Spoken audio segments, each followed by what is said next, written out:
성경에는 그리스도라는 이 언약, 이 단어 외에 가장 중요한 단어를 뽑으라 하면은 바로 렘넌트라는 단어입니다. 어떤 분이 그러시더라고요. 렘넌트가 정확히 무슨 뜻인가요? 라고 묻던데, 렘넌트는 구루터기라는 단어를 영어로 쓴 겁니다. 그래서 영어 성경을 읽으면 구루터기라는 고 이사야서의 기록에 렘넌트라고 나옵니다. 근데 이 렘넌트는 그 뜻이 평상시엔 잘 안 쓰는 단어들이에요. 그래서 제가 영어를 굉장히 잘하는 친구한테 한번 렘넌트라는 단어를 이렇게 물어보니까 굉장히 상소한 단어다 그러더라고요. 그러면서 하는 얘기가 일상적인 용어로는 쓰지 않는데 전문 의료 이 옷 만드는 데서 쓰는 언어래요. 그게 왜 그랬더니 옷감을 이렇게 찢어진 옷감을 이렇게 붙여서 만드는 옷이 있잖아요. 그 옷에 첫 번째 시작하는 그 옷을 렘넌트란대요. 그게 뭐냐면 시작점이라고 하는 것이죠. 구루터기란 말 자체가 어떤 것의 시작이란 뜻입니다. 그래서 오늘 제목을 이제 구루터기의 언약, 렘넌트의 언약 이렇게 잡았는데요. 그럼 왜 이 렘넌트는 언약이 그렇게 중요하게 여겨질까? 우리는 이 부분을 좀 깊이 있게 생각할 필요가 있어요. 구원은 하나님이 우리에게 은혜를 주신 것이죠.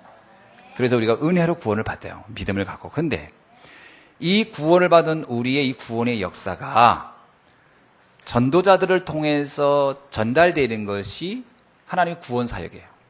근데 이 전달되는 구원 사역이 우리 때 그냥 끝나버리면 하나님의 세계복음화는 단절되고 맙니다.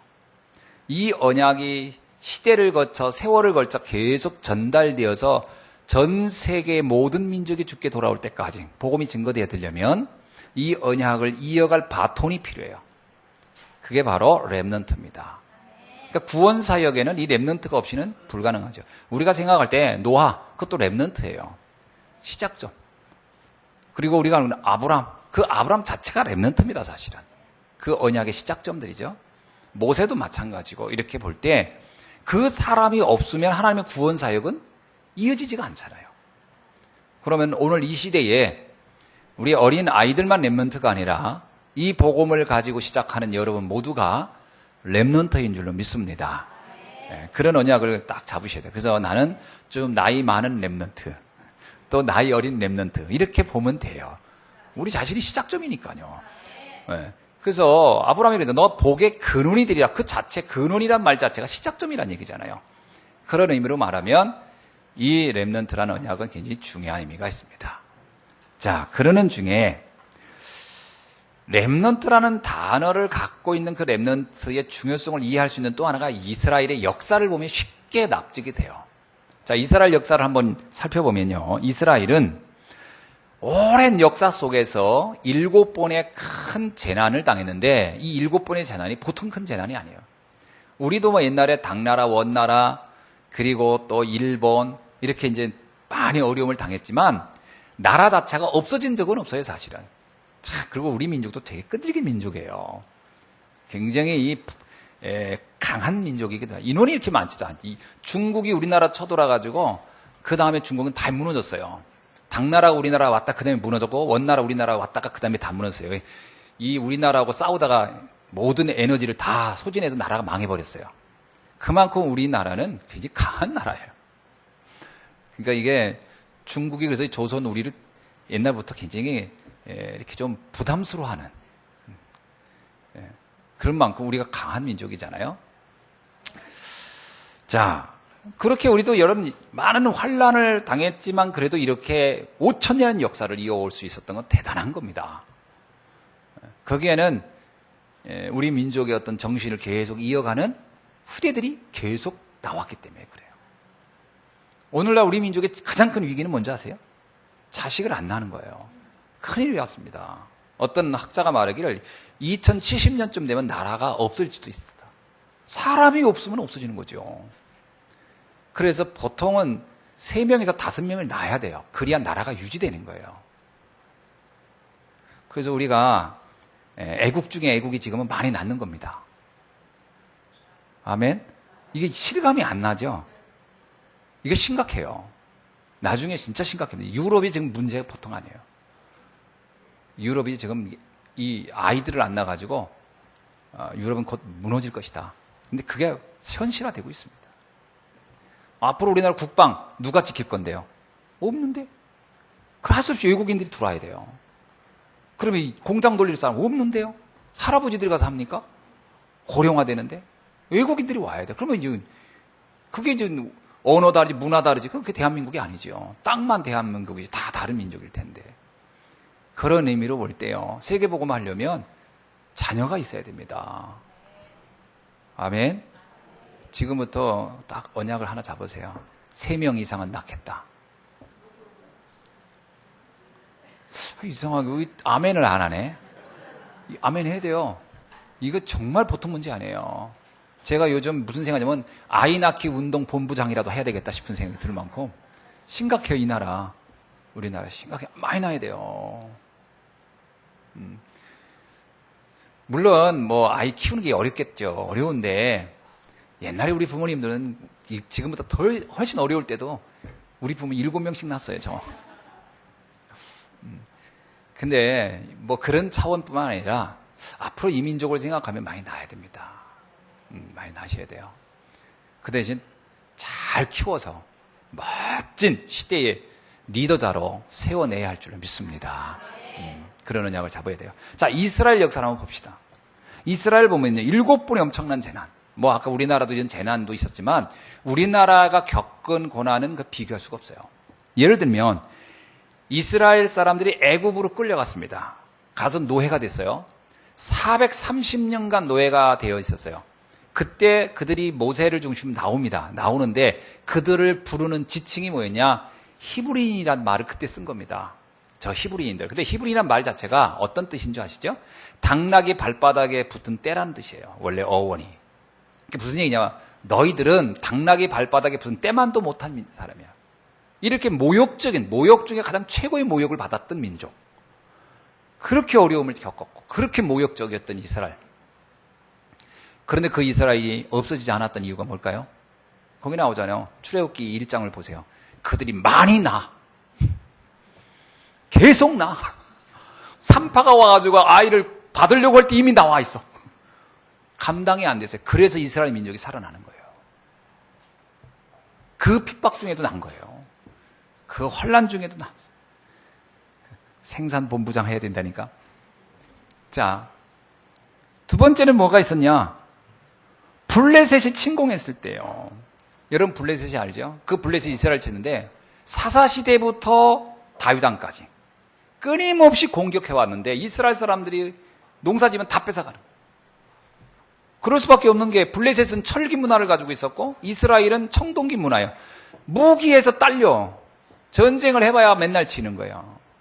거기에 감당이 안 돼요. 나중에는 법궤도 뺏기고요. 나라가 초토화되잖아요.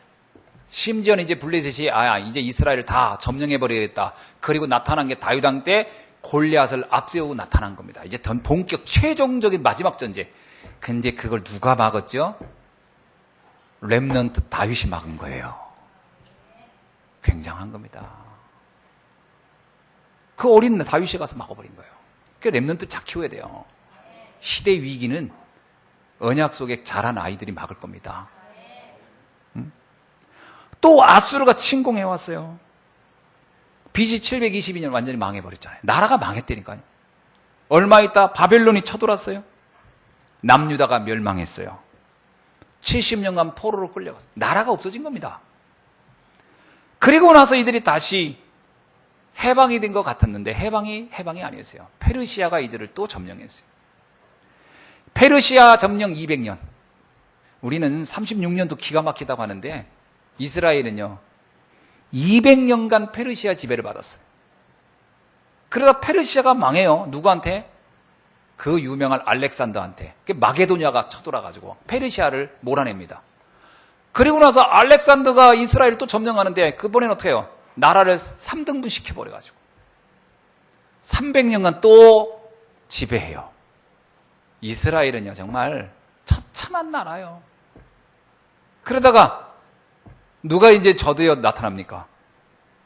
여러분이 잘 알고 있는 드디어 전 세계 초강대국 로마가 그 머나먼 땅에서부터 나라가 만들어졌는데 여기를 그냥 지중해를 건너 여기까지 오더니 이스라엘을 완전히 점령해버렸어요.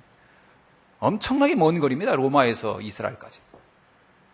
근데 이스라엘을 어떻게 했나요? 이스라엘은 나가요. 강원도 충청북도를 모아놓은 정도밖에 크기가 안 돼요. 조그만 나라예요. 작은 고추가 맵다고 우리나라도 국토가 크지 않은데 이 정도 사는 거 보면 대단해요. 근데 거기를 어떻게 했냐? 로마가요. 완전히 초토화시켜버렸어요. AD 73년 티투스 장군이 그의 부하 10군단 사령관 누구냐? 플라비우스를 보내서 이스라엘을 다 없애버려라. 그 나라를 없애버렸는데 어느 정도냐? 이스라엘 사람이 세운 건물이 눈에 보이지 않을 정도로 돌 하나 돌 위에 남을지 않을 정도로 그 건물을 다 부셔서 어떻게 했다? 도로로 깔아버렸어요. 그래서 로마의 모든 도로가 포장도로인 이유는 돌 갖다 깐 건데 그 건물을 다 부셔서 다 깔아버려요. 이스라엘은 없어졌어요. 로마가 이스라엘 이름을 바꿨어요. 뭐라고요? 이제는 이스라엘을 하지 말아라. 앞으로 이스라엘이라고 말하는 인간들은 내가 가만 안 놔둔다. 이름도 바꿔 팔레스타인으로. 블레셋의 땅 이런 뜻입니다. 200년 전에 사사시대 다윗시대 때 그 고통당했던 그 나라 이름을 그 사람들을 거기 나라 이름 그 지금도 팔레스타인이라고 하는 겁니다. 그래서 로마가 이름을 붙여버렸어요. 그리고 그들을 전 세계로 다 흩어버렸어요. 이스라엘 사람들은 나라를 잃어버린 거예요. 그리고 나서 얼마간 나라가 없이 살았어요? 1875년간. 여러분 10년, 20년이 아니에요. 100년, 200년이 아니에요. 약 2000년간 나라 없이 살았어요. 그 이스라엘. 1948년 5월에 나라를 건국하죠. 거기까진 그걸 이룰 수 있었던 비밀이 하나 있다고 한다면 그들이 끊임없이 후대를 세워놓은 거예요. 후대를 세워놓은 거예요. 2000년간을 후대를 세워놓은 거예요. 이스라엘이. 대단한 민족이죠. 자, 그럼 우리가 후대 세우는 게 얼마나 중요한지 아셨죠? 후대 잘 세워야 2000년의 응답을 받아요. 1000년의 응답, 2000년의 응답이라는 얘기가 농담이 아닙니다. 그 지구상에요. 인종 자체가 없어진 것도 많아요. 여러분, 공룡만 없어진 게 아니에요. 인종도 없어졌어요. 잉카 문명 세운 사람도 없어요. 인종도 없어질 수 있다니까? 나라가 없어진 건 말할 것도 없고. 근데 신기하잖아요. 이스라엘 그 작은 나라를 침공했던 블레셋 존재하나요? 안 존재해요. 아수르는요? 존재하지 않아요. 바벨론은요? 존재하지 않아요. 근데 살아남은 거는 그 작은 나라는 살아남았어요. 뭐의 비밀일까요? 후대의 비밀이에요. 후대의 비밀. 그걸 우리가 잘 생각 한번 해봅시다. 자, 이런 의미를 가지고 하나님은 아브라함에게 처음부터 이 말씀을 준 겁니다. 자, 하나님이 이스라엘 백성에게 이 후대에 대한 언약이 얼마나 중요한지를 알 수 있는 것이 이사야 6장 13절이에요. 뭐라냐? 그 중에 10분의 1이 아직 남아있을지라도 이것도 황폐하게 될 것이니 밤나무, 상수리나무가 배임을 당하도 그 구루터기는 여기서 그 구루터기가 렘넌트입니다. 렘넌트는 남아있을 것 같이 거룩한 시가 이 땅에 구루터기니라. 여기 보면요. 잘리고 환난이 오고 고난이 오고 고통이 오고 문제가 오고 핍박이 오고 와도 살아남을 수 있는 것이 있으니 그것이 바로 렘넌트다. 여러분, 이 렘넌트를 키워내야 할 이유가 여기 있는 겁니다. 그러니까 하나님이 그래서 이 후대라는 말을 굉장히 의미 있게 말을 하고 있어요. 후대. 근데 이것을 아브라함이 처음에 잘 깨닫지 못했어요. 후대를 키우라 이 말이 무슨 말인지를 잘 이해를 못했어요. 그냥 단지 자기 자식을 하나 이렇게 낳아야 되는 건 줄 알았어요. 그런 의미로서의 후대의 뜻이 아니거든요. 언약의 전달자, 시대의 재앙을 막을 자, 이런 의미로서의 후대거든요. 근데 아브라함은 초기에는 이 말이 무슨 말인지 이해를 못했어요. 그냥 뭐 내가 사랑하는 자녀 하나 있으면 되나? 내 가문을 이어갈 사람 하나 있으면 되나? 우리 재산을 이렇게 지켜줄 사람 하나 있으면 되나? 그게 아니에요. 하나님이 아브라함을 부를 때 처음부터 3가지 언약을 주고 불렀습니다. 첫째가 뭐냐? 한번 따라합시다. 가나안 언약. 가나안 땅으로 가라는 거예요. 갈대아를 떠나서 가라.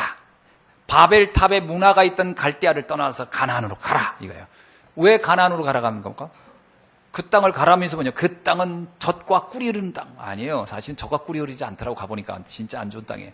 이번에 어느 목사님이 저기 호주 갔다 와서 그러더라고요. 지상낙원을 내고 보고 왔다. 농담으로. 너무 좋더래요, 호주가.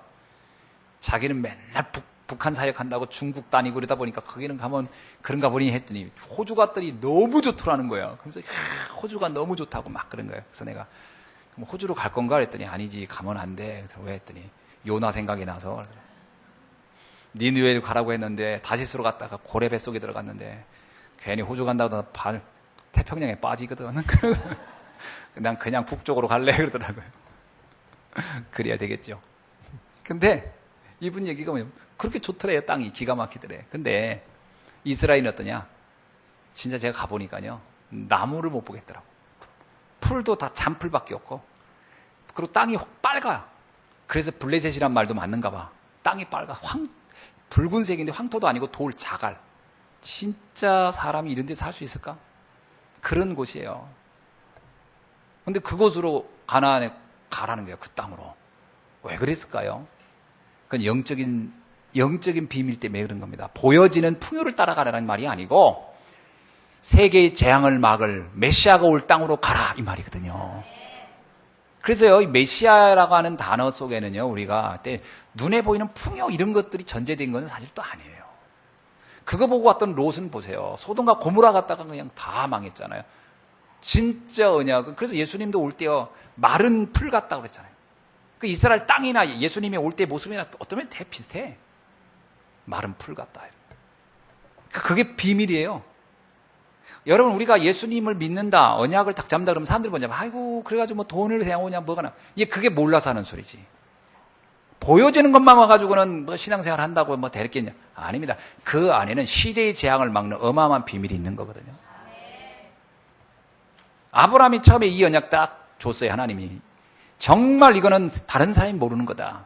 내가 이거를 무슨 뜻인지 알고 가라. 근데 아브라함이 이 말을 듣고요, 처음에는 잘못 이해했어요.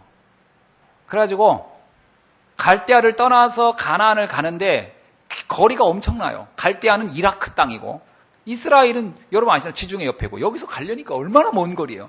가다가 보니까 생각이 바뀌었어. 하란이라는 곳에 쯤 가니까 중간인데 하란이 아수르의 수도 니느웨 근처입니다. 그쯤 보니까 거기가 살기가 너무 좋은 거야. 여기서 그냥 살지 뭐 그냥. 에휴, 하나님이 그냥 가나안 가라고 할 때니까 잘 사는 곳, 잘 먹고 잘 사는 곳으로 보내는가 보다. 그래서 거기쯤에서 멈춰버렸어요. 그런 뜻이 아니었는데, 여러분 우리가 신앙생활하다 조금 뭐 되잖아요. 그럼 이쯤 이게 응답인가 보다 하고 거기서 멈춰버려요. 그게 아닙니다. 그건 아직 시작도 안 한 거예요. 그 사람들이 거기서 많이 신앙인들이 속더라고. 예수 믿고 막 하면 조금만 가도 좋아지고, 이게 단가? 아브라함이 하란에 와서 이게 단 줄 알았다고. 그래서 거기서 정착을 해버렸네. 거기서 아버지 데라가 죽어요. 집안에 문제가 계속 오는 거야. 이게 아닌가 보다. 그래서 다시 떠나는 겁니다. 가나안으로. 그러니까 우리가 이 언약 잡고 가면서 자꾸 착각을 할 때가 많거든요. 두 번째요, 무슨 언약을 주냐면 복의 근원이 되리라. 여러분, 복이 되리라가 아니에요. 복 받으라가 아니에요. 너 복 받아라. 이게 아닙니다. 복의 근원이 되라는 거예요. 근원이란 건 뭐냐면요, 많은 사람을 살릴 수 있는 거예요. 여러분, 샘의 근원이 되면 그 샘에서 물이 나와가지고 강을 이루는 거예요. 근데 그냥 나오나 마실 거? 이거를 하나님이 원하는 게 아니에요. 우리에게 하나님 주신 축복은 많은 사람을 살리는 역사입니다. 그러니까 자칫 잘못하면요, 예수 믿고 그냥 나 하나 그냥 어떻게 그냥 평안하고 행복하면 이게 신앙생활이 다 된 줄 알아요. 아닙니다. 이건 시작도 안 한 거예요. 그걸 착각하면 안 돼요. 복의 근원이 되라고 하는 것이지 그냥 뭐 복 좀 받아라 이 말이 아니라니까. 아멘? 여러분에게 하나님이 기대하는 거는요, 시대를 놓고, 미래를 놓고, 한 민족과 세계를 놓고 지금 생각하고 있는 거예요. 그게 믿어지셔야 됩니다. 아멘? 아이고, 내 모습이 이래가지고요. 그건 내 생각이고 내 수준이지. 하나님은 상관없어요. 하나님은 없는 데서도 있게 만드시는 분인데, 이미 내가 있는 걸 가지고 또 쓰겠다는데, 그건 더 쉽지. 왜 뭐가 문제가 되겠어요? 하나님은 제한받지 않으셔요. 근데 아브라함이 그 생각을 못한 거예요. 좀 복 주신다는 줄 알았어. 복 줘? 그럼 복 좀 받아야지. 그럼 가나안을 갔어. 갔는데 경제적인 어려움이 오니까 어떻게 했어요? 뭔 복이 이래? 여기에서 착각하는 거야. 무슨 복이 이러냐? 그래가지고 애굽으로 내려가네. 가가지고 정말 속된 말로 쪽팔린 일을 다 하고 오는 거예요. 부인 누이를 속여가지고 어떻게 좀 먹고 살려고 하고 이런 수준으로 확 가버린. 아니, 복의 근원의 사람이 복 받는 건 고사하고 가가지고 남한테 그 빌붙어가지고 그 비참하게 이렇게 되는 게 아니거든요. 이런 뜻이 아닌데 착각해서 그래요. 착각해서. 신앙생활 착각하면 안 됩니다. 여러분, 나로 인하여 만민이 살아나는 일, 그런 날이 온다니까요. 이스라엘 백성은, 이 초대교회 성도들은요, 마가다락방에 모였어요. 뭐가 있어요? 거기 뭐 돈이 나와요? 뭐가 나. 그러나 그 모임이 보통 모임이 아니었어요.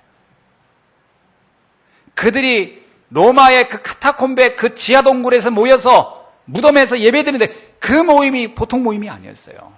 세계를 바꾸는 역사를 이루었어요. 하나님은 그런 계획을 가지고 있어요.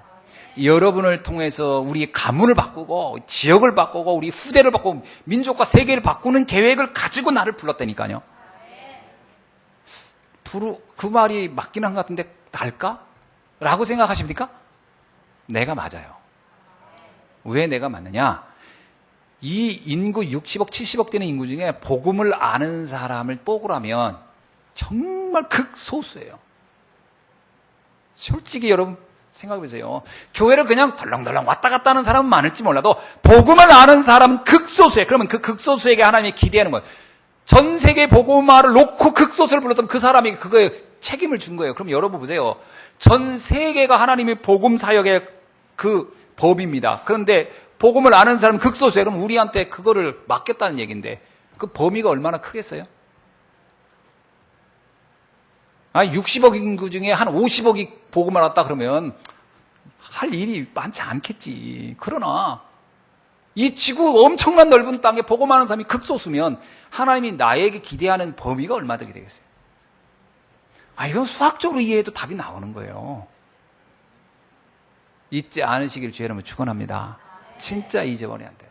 이런 거 잊어버리니까 나 자신을 착각하는 거야. 나 같은 게 뭘 하냐고. 그 말을 하고 그 생각하는 순간 억장이 무너진 건 하나님이시요. 하나님은 실수하지 않으시는데 하나님은 완벽한데 내가 착각하는 거지. 그걸 착각했던 대표적인 인물이 하나 있었으니 그 이름하여 모세라고. 모세복은요, 이스라엘 민족을 수백만 되는 민족을 끌고 나오는 계획을 놓고 불렀어요. 호렙산에서. 근데 모세는 어떻게 생각하냐면 내 몸 하나도 간수하기 어려워요 라고 생각하고 있었어요. 이게 엄청난 착각이죠. 그러니까 하나님이 생각한 응답의 범위하고 모세가 생각하고 있는 거 하면 이건 되게 비교가 안 될 만큼 착각하고 있어요. 여러분은 지금 여러분에 대한 하나님의 계획을 여러분은 모르고 있어요. 거의 착각하고 있어요. 내가 뭘 하겠냐고. 그렇게 억울하게 살고 싶으십니까? 그런 분은 없을 거 아니에요. 눈만 뜨면 되는데. 뭘 엄청나게 하라는 얘기가 아니에요. 여러분도 외국어를 10개씩 하라는 말이 아니에요. 여러분 뭐 수십억씩 돈을 벌어놓으라는 얘기가 아니에요. 이 눈만 뜨면 된다는 건데. 모세한테 그러잖아요. 전 말도 못해. 말 못하면 상관없다. 말 잘하는 아론 붙이게. 아이고, 저는 영어도 못하고.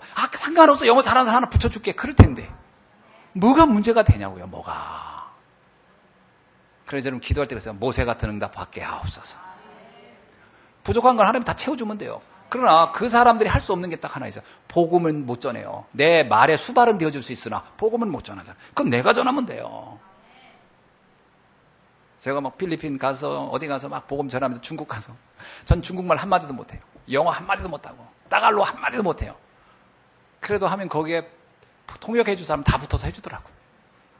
아이고 감사해라. 여러분 응답받기를 주의 이름으로 축원합니다. 근원의 복. 그리고 하나님께서 아브라함이 무슨 응답을 주냐? 시응답을 줬어요. 후대. 이 후대를 통하여 세계를 바꿀 것이다. 네가 복의 근원이며 너의 씨를 통해 세계를 바꿀 것이다. 근데요, 이 씨라는 개념을 아브라함이 너무 착각한 거예요. 어떻게 생각했냐? 그냥 육신적인 내 삶을 좀 보장해 주는 정도. 그래가지고서 이제 생각해낸 게 누구냐? 조카 롯. 아니, 조카 하나 그냥 데리고 가면 되겠지. 이게요, 조카가 여러분 아시죠? 나중에 소돔과 고모라 가지고 무너진 거? 하나님이 그런 조카를 통해서 세계복음화 할 거라고 아브라함이 생각한 것 자체가 착각한 거지. 그러니까 아브라함이 롯의 영적 상태를 본 게 아니라 자기 육신적인 것밖에 생각을 못 한 거지. 또 나중에는 내 몸에서 난 씨 그랬더니 그럼 내가 그냥 자녀 하나 남으면 되나?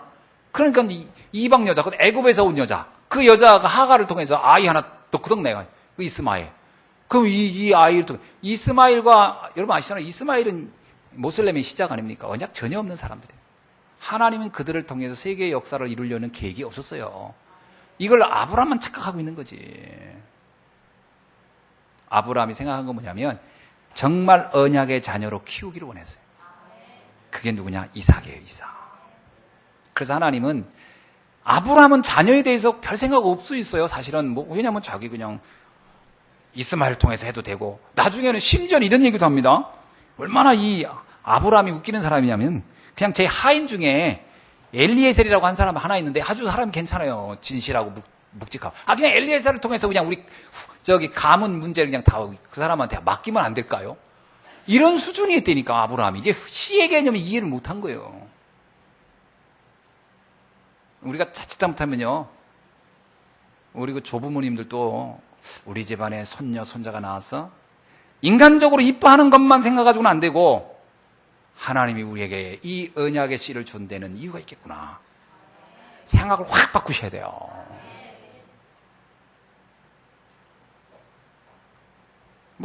자기 자식이 안 예쁜 사람이 누가 있어요? 하나님은 그 수준을 넘어서기를 원한다니까.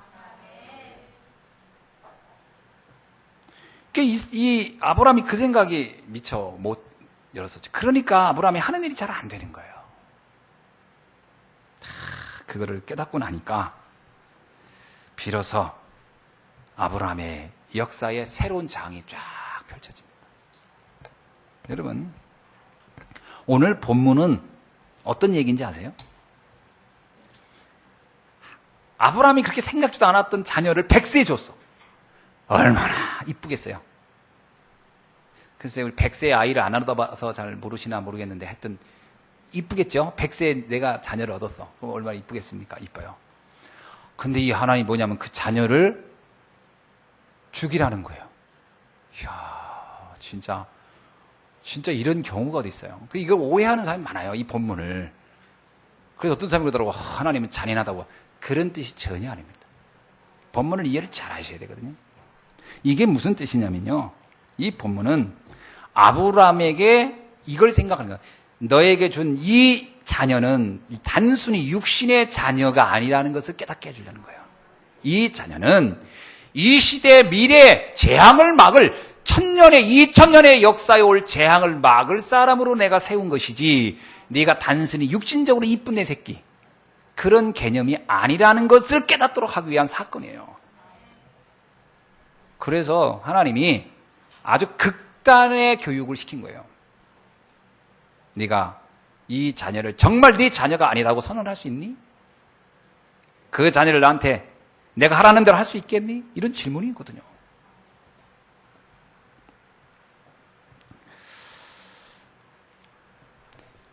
내 자녀, 내 육신의 자녀가 아니구나. 그러니까 하나님이 내게 위탁한 거고 하나님의 계획을 이루려고 자녀를 줬구나 라고 이해했던 여자가 또 하나 있어요. 그게 누구냐? 대표적인 게 한나입니다. 한나가 계속 아이가 없다는 이유로 무시를 당해. 근데 이 한나 마음속에 자기 한 풀어줄 자식이 필요해. 원한을 풀어줄 자식. 오늘날요, 자녀한테 그런 거 기대하는 부모가 많습니다. 네가 내가 뭐 이런 거 이뤄달라.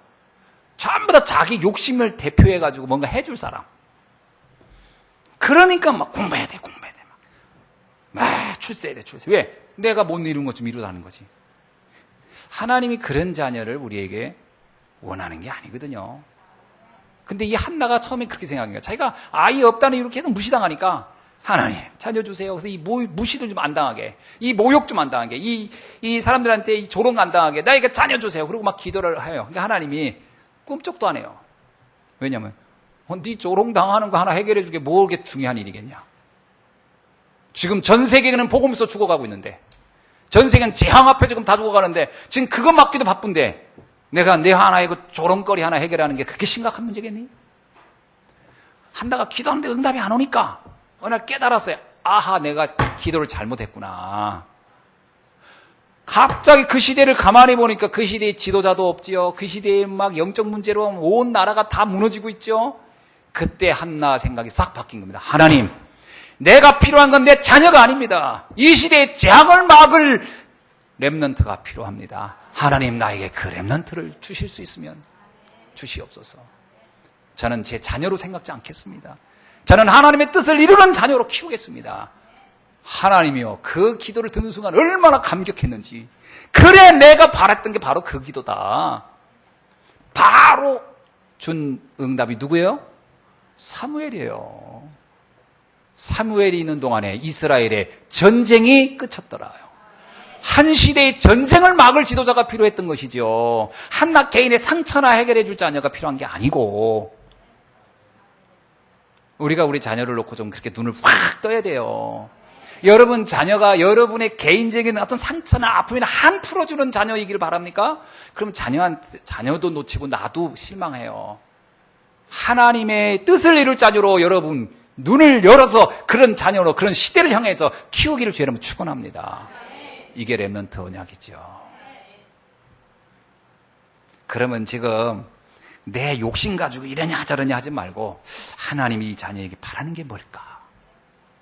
기도 제목을 좀 싹 바꾸시기 바랍니다. 그리고 자녀 내 소유 아니에요. 제가 전에 그런 얘기 했잖아요. 자녀들한테 막 기대하는 것 자체 이거 큰 실수라고. 자녀들은요, 태어나서 3살, 4살까지 할 효도를 다 했어요. 맞아요, 안 맞아요? 효도 다 했어요, 안 했어요? 그 3살, 4살 키울 때까지는 얼마나 행복했어요. 하루에 수도 없이 웃었고, 수도 없이 기뻤고, 수도 없이 감격했죠? 그럼 효도 다 한 거예요, 그때.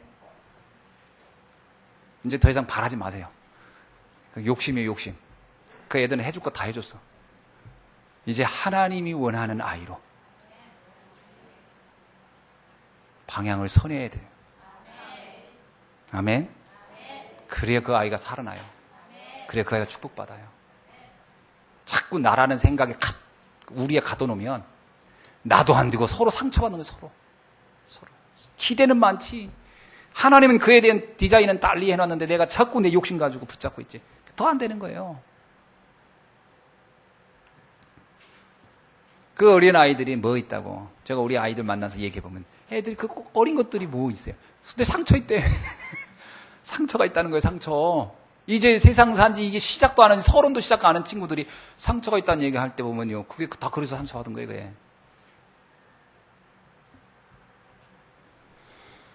자, 그래서 아브라함의 인생 전반기에 이런 언약을 이해 못해서 그래서 많은 실수를 하게 된 겁니다. 이 실수를 우리도 해서는 안 되겠죠? 언약을 딱 붙잡기를 주의 이름으로 축원합니다. 자, 그리고 났는데요. 여러분 보세요. 그 아브라함은요, 이 렘넌트 언약을 이해가 안 됐기 때문에 사라를 대하는 것도 너무 가볍게 대했던 거예요. 하나님은 이 사라도 렘넌트 사역자로 선정했던 거예요. 굉장히 중요한 사람이에요. 그래서 아브라함이 자기가 육신적인 것 때문에 그냥 그 애굽에 가가지고 사라를 누이라고 속여가지고 팔았을 때 하나님이 이 사라를 보호하려고요. 밤에 막 애굽의 바로 왕이지만 재앙을 내려가면서 그 사라를 지킵니다. 왜 이렇게 지켰냐면 그 나이 드신 할머니를 왜 이렇게 지켰을까? 그건 단순히 할머니가 아니에요. 위대한 사역자를 키울 렘넌트 사역자였기 때문에. 심지어는요, 그랄 지방에 또, 이거 아브라함 영적 문제야. 뭐 문제 몰면 부인 갖다 파는. 그 두 번째 또 그 짓을 했어. 이번엔 어떻게 했냐, 하나님이요. 그랄 지역, 아비멜렉의 모든 사람이 여자들 태를 다 닫아버렸어요. 누구를 지키려고요? 사라를 지키려고. 왜 그랬을까요? 나중에 사라에게 이름을 바꿔줘요. 너는, 이거 안 되겠다. 네 남편이 자꾸 너 이름 때문에 그러나? 이름을 사라라 하지 말고 사라라 하라. 열국의 민족의 어머니. 너희가 앞으로 키울 후대가 열국을 다스릴 거니까, 전 세계를 다스릴 거니까 너의 이름도 그렇게 걸맞게 만들어줘야 되겠다. 사라는 단순히 그냥 한 여자가 아니에요. 전 세계를 막을, 재앙을 막을 지도자를 키울 사역자로 세웠던 거예요. 이해되십니까? 그러면 우리 여기 계신 우리 여자분들, 이 시대의 사라가 된 줄 믿습니다. 잘 이해하셔야 돼요. 아멘? 우리 조부모부님들 다 살아요, 이 시대에. 후대를 키우는 사역자로 나를 부르셨다.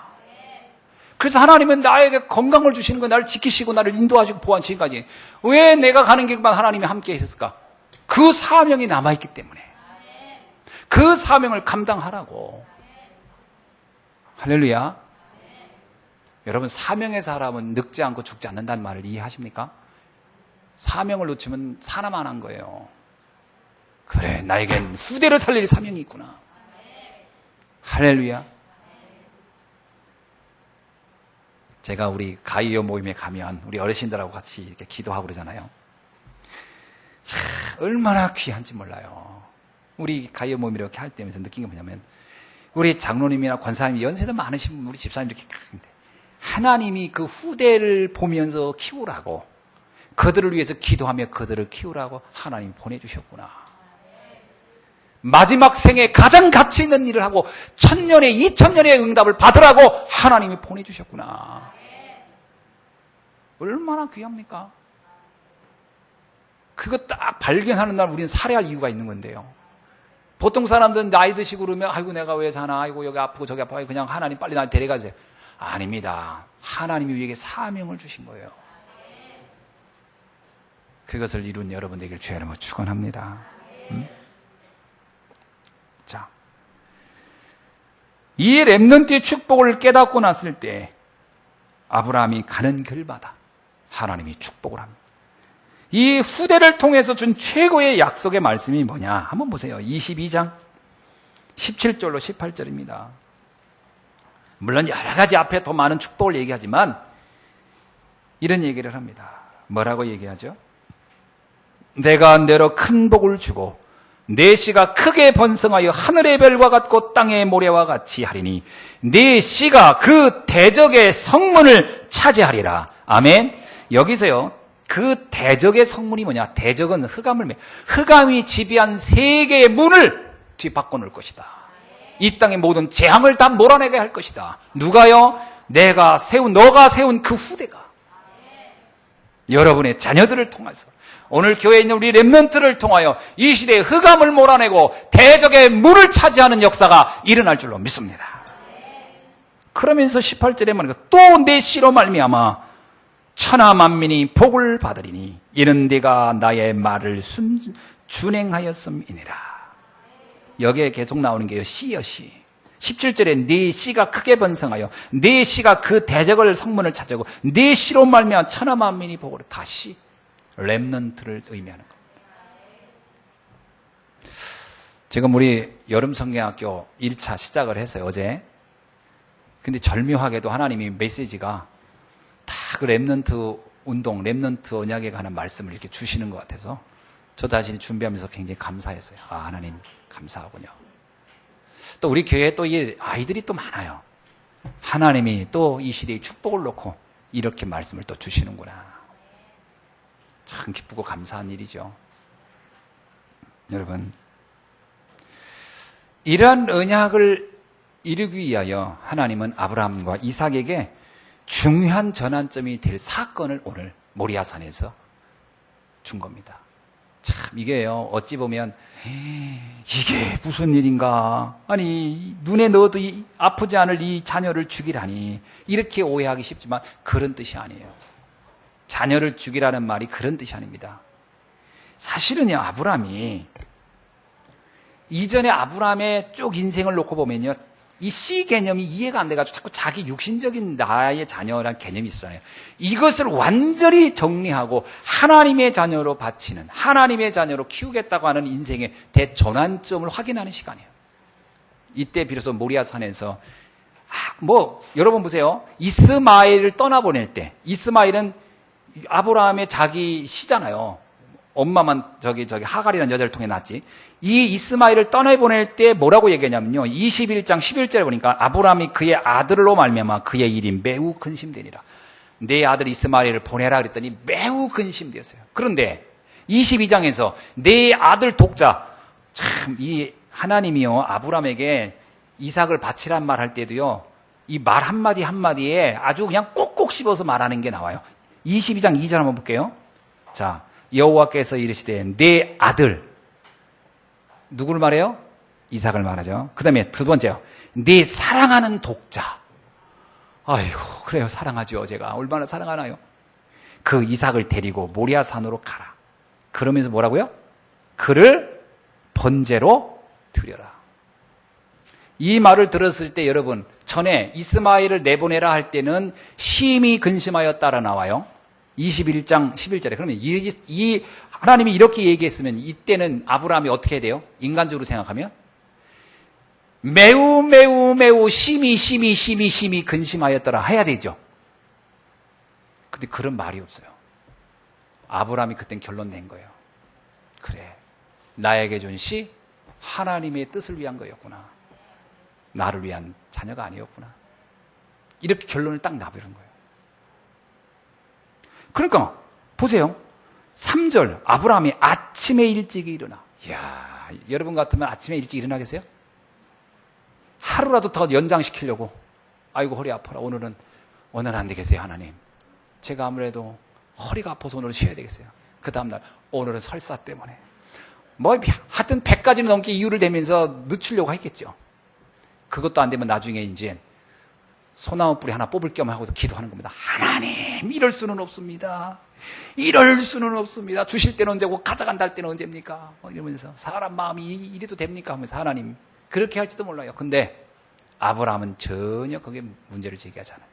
아침에 일찍 일어나 나귀에 태워서 갑니다. 여러분 7절에 보세요. 7절에 5절에 보니까 아브라함이 종들에게 이르되 너희는 나귀와 함께 여기 기다려라. 종들 데리고 갔다가 만약에 아브라함이 이삭을 잡으려고 할 때 옆에 종들이 달려들어가지고 아니 우리 주인님 정신 돌았지 이게 웬일입니까 하고 막으면 이게 안 되잖아요. 근데 만약에 우리가 이런 언약이 없으면 일부러 데리고 들어갈 거야. 거기 야, 내가 만약에 정신이 이상해서 이상한 짓 하면 니들이 내 손을 꽝꽝 묶어라. 이렇게 미리 언지를 주고 갔을지도 몰라. 근데 아브라함은 그럴 사건이 일어날지도 모르고 미리 니들 저 밑에 기다려. 그리고 딱 둘이만 올라가요. 그런데 7절에 보세요. 7절에서 이삭이 하는 말이 이 아버지 마음에 억장 무너지는 말을 해요. 뭐냐면 이삭이 그 아버지 아브라함에게 말하여 이르되 내 아버지여 하니 그가 이르되 내 아들아 내가 여기 있노라. 이삭이 이르되 불과 나무는 있거니와 번제할 어린 양은 어디 있나이까. 아브라함이 이르겠죠. 네가 번제다, 들어갈 제물이다. 참, 이 생각을 할 아버지 마음이 어땠을까요? 근데요, 인간적으로 생각하면 가슴 쓰리고 가슴 울리고 그냥 죽을 맛이었지만 아닙니다. 아브라함은 알고 있었어요. 하나님의 절대적인 계획 속에 있는 아임을. 하나님이 천년의 응답을 놓고 재앙을 막을 아임을 알았어요. 아브라함이 어느 정도 믿음이 좋았느냐? 히브리서 11장 읽어보세요. 우리 다 같이 봅시다. 히브리서 11장. 아브라함의 믿음이 어느 정도였는지 한번 봅시다. 자, 히브리서 11장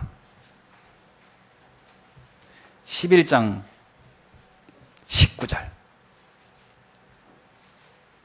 17절부터 19절 한번 봅시다. 시작. 아브라함은 시험을 받을 때에 믿음으로 이삭을 드렸으니 그는 약속들을 받은 자로 돼 그 외아들을 드렸느니라. 여기서 약속들을 받은 자란 얘기는요, 하나님이 이 자녀 이삭을 통해서 어떤 일을 하겠다라는 것을 알고 있었다는 거예요. 자, 그 다음에요. 그에게 이미 말씀하시기를 내 자손이라 칭할 자는 이삭이므로 말미암음으로 하셨으니 그가 하나님이 능히 어떻게 해요? 시작. 이삭을 죽은 자 가운데서 다시 살리실 줄로 생각한지라 비유컨대 그를 죽은 자 가운데서 도로 받은 것이니라. 아브라함의 믿음이 어느 정도냐? 내가 하나님 바치라고 해서 바치겠다는 거예요. 그런데 하나님의 능력이 미리 나에게 말씀 준 게 있어요. 이 이삭을 통하여 만민이 복을 받게 하고 전 세계 재앙을 막을 사람으로 내가 그를 택했다. 그렇다면 내가 죽였다 한들 하나님이 다시 살리지 못하시겠느냐? 그분의 능력이 그걸 못하시겠느냐? 하나님의 말씀 앞에 나는 100% 순종하겠다. 이야, 이 정도 믿음을 다 가진 거예요. 근데 하나님이 불편하게 죽은 이삭 또 살리고 싶지 않아가지고 이 아브라함의 믿음만 확인하면 되니까 아브라함이 막 잡으려고 그냥 하나님이 얼마나 다급했는지 아브라함아 아브라함아 큰 소리로 아브라함의 팔을 탁 잡으신 거죠. 여러분 뭐가 확인된 거죠? 아브라함 가슴 속에 이 시언약이라는 게 뭔가가 강하게 각인이 탁 더 이상 흔들림 없는 언약을 잡은 거예요. 아멘. 이때 누가 또 각인이 됐죠? 이삭이에요. 이삭이 지금까지는 100세 난 아들이야. 얼마나 이쁨을 받았겠어요. 맞아요, 안 맞아요?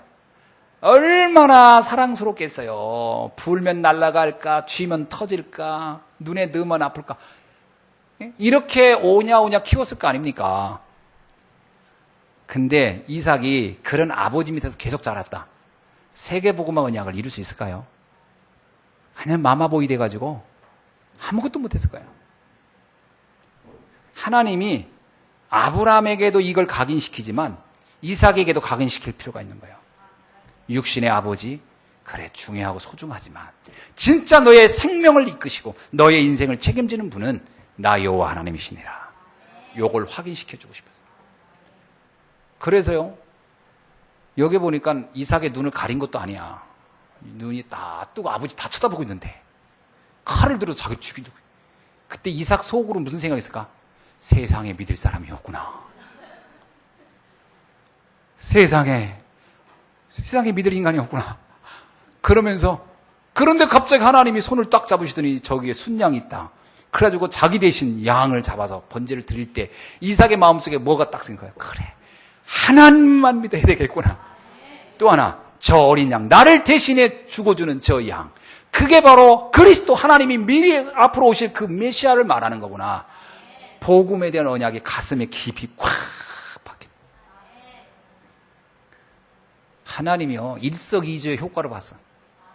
멋진 하나님이시죠. 그날 이후로 이삭의 인생은 완전히 바뀌는 겁니다. 오직 하나님만 바라보는. 그러니까 어떻게 나와요? 이삭이 한 해 농사를 졌는데 100년 먹을 게 생겨요. 와, 엄청난 일이에요. 그래야 세계 살리죠. 내가 1년 농사에서 1년 먹을 거 어떻게 세계복음화 합니까? 언약이 분명하니까. 이제 이삭이 어떤 일을 해도 그거는 어떻게 쓸 것 같지 않아. 어떻게 해도 하나님의 역사를 이루는 데 쓰겠죠. 왜? 이삭이야말로 그냥 강력하게 언약이 꽂힌 사람이니까. 그러니까 이삭이 한 해 농사 졌는데 100년 먹을 걸 막 주신. 여러분, 이 이삭에게 각인된 이 언약, 이게 오늘 우리가 렘넌트를 키우는 부모의 자세여야 돼요. 그 어떻게 이렇게 합니까? 우리도 애들 다 갖다 놓고 또 칼 가지고 하면 또 잡아야 됩니까? 그 얘기가 아니에요. 그렇게 교육하면요, 아이 요즘은 이게 하나님이 시킨 게 아니기 때문에 그 걔 영적 문제 와가지고 돌아버려요. 그렇게 하는 게 아니에요. 또 어디서 성경대로 하라겠다고 얘야 오늘 저 산으로 가자. 그래가지고 또 끌고 가가지고 또 이상한 이렇게 하면 절대 안 됩니다. 그걸 하라는 얘기가 아니에요. 그럼 우리는 어떻게 후대를 키워야 됩니까? 아브라함처럼 하란 말이 아니에요. 아브라함이 그 중심을 가지고 해야 되는데 그 답을 어디서 신명기 6장에 나와요. 한번 봅시다. 신명기 6장. 어떻게 후대를 키워야 되는지.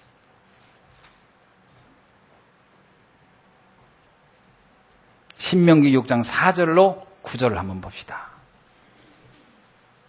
이게 우리 후대들을 키우는 방법이에요. 여러분, 우리 다가올 시대의 재앙을 막을 렘넌트를 키우는 방법. 뭐라고 나옵니까? 4절부터 우리 9절 한번 읽어봅시다. 시작. 이스라엘아 들으라. 우리 하나님 여호와는 오직 유일한 여호와시니 너는 마음을 다하고 뜻을 다하고 힘을 다하여 내 하나님 여호와를 사랑하라. 어떻게 하라고요? 마음을 다하고 뜻을 다하고 힘을 다하여 여호와를 사랑하게 해주라는 거예요. 그게 그 아이가 사는 길이에요. 그 아이의 미래의 축복, 천년의 축복이 2000년의 축복을 갖는 방법이에요. 자, 그러면서 뭐라고요? 오늘 내가 내게 명하는 이 말씀을 너는 마음에 어떻게 하라고요? 새겨주라는 거예요. 마음에 새겨주라는, 돌에다가 글씨를 새기듯이 새겨주라는 거예요. 안 지워지도록. 그 다음에요. 네 자녀에게 어떻게 해요? 부지런히 가르치며 집에 앉아있을 때든지 길을 갈 때든지 누워있을 때든지 일어날 때든지 말씀을 강론할 것이며 전해주라는 거예요. 여러분 오늘날은요 이거 여러분 쫓아다니면서 할 수 없잖아. 일일이 집에 앉아있어 옆에서 막 갈 때도 막 누워있을 때도 막 아이고 힘들어서 못해요. 그래서 하나님이 스마트폰을 주신 거예요. 말씀을 계속 좀 들을 수 있도록. 우리 랩런트요 그거 가지고 자꾸 만화 보고 막 그런다는데 그거 각인되면 안 되고 말씀이 각인돼야 돼요. 그래서 우리 랩런트들이 이삭같이 천년의 응답을 받게 되겠고.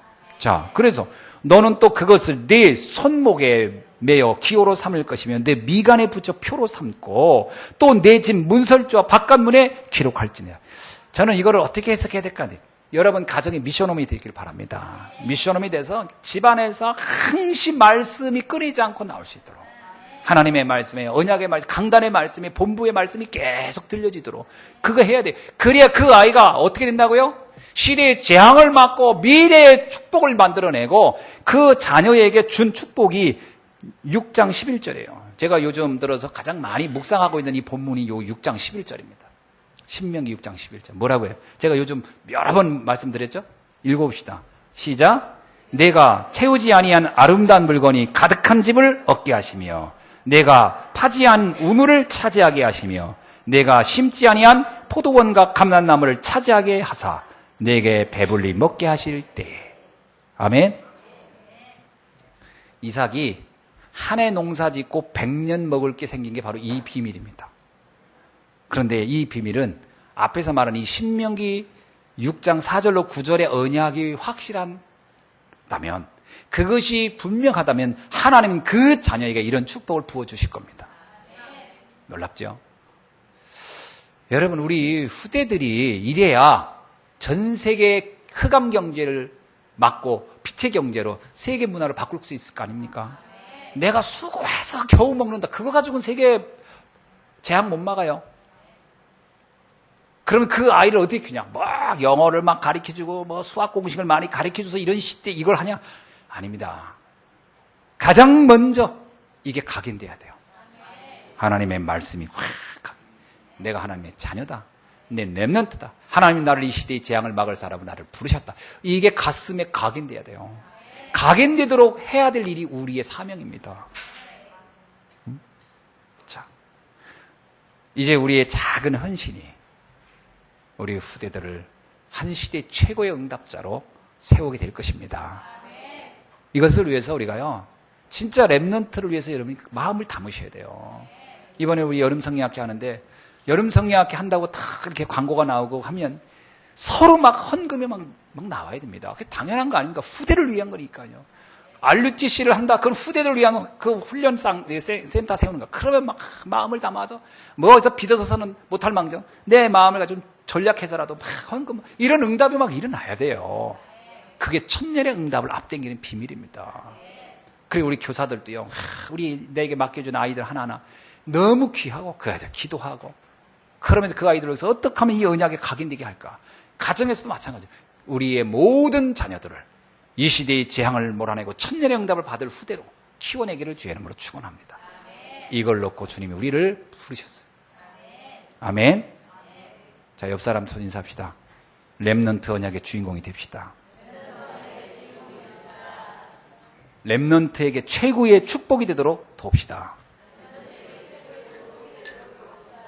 아멘. 기도하겠습니다. 하나님 감사합니다. 오늘 주신 말씀을 다시 한번 언약으로 굳게 붙잡고 정말 한 시대와 또 다가올 모든 미래의 재앙을 막는 이 시대의 최고의 영적 서밋으로 우리 렘넌트들을 키워낼 수 있도록 축복하여 주옵소서. 이 일을 위하여 우리 모든 성도들이 마음을 담게 하시며 사랑하는 성도들의 가정마다 미션홈이 되게 하여 주시고 또 우리 교회에서 맡겨진 모든 일들 속에 우리가 힘을 모아 이 놀라운 일들에 참여하며 헌신할 수 있도록 축복하여 주시며 우리의 작은 헌신이 천년의 응답, 2000년의 응답을 앞당겨 받을 수 있는 응답을 누리게 하옵소서. 감사드리며 살아계신 주 예수 그리스도의 이름으로 기도하옵나이다. 아멘.